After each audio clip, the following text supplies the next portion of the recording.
Hi everyone, my name's Juliet and today I'm going to talk about how to use noise reduction in Audacity for audiobooks. I'm going to use the settings recommended on the Audacity website. This is because, obviously, noise reduction is altering the sound of your audio. And you don't want to go too far with that in an audiobook, because all there is the sound of your voice. I've processed this piece of audio as per audiobook requirements, but I didn't record it in my audio booth, so it's probably going to sound awful.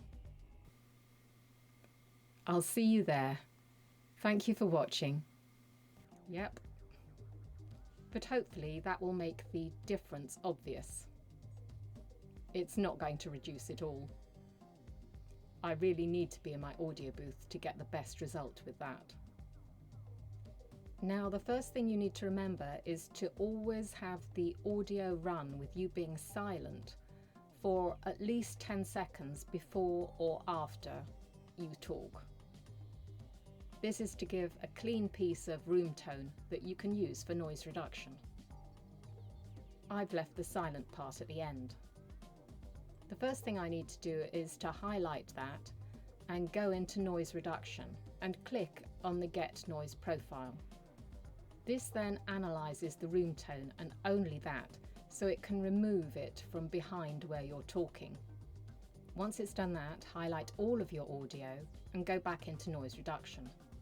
You'll see here, these are the settings that Audacity recommends. And now all you do is press OK, and that's your noise reduction completed.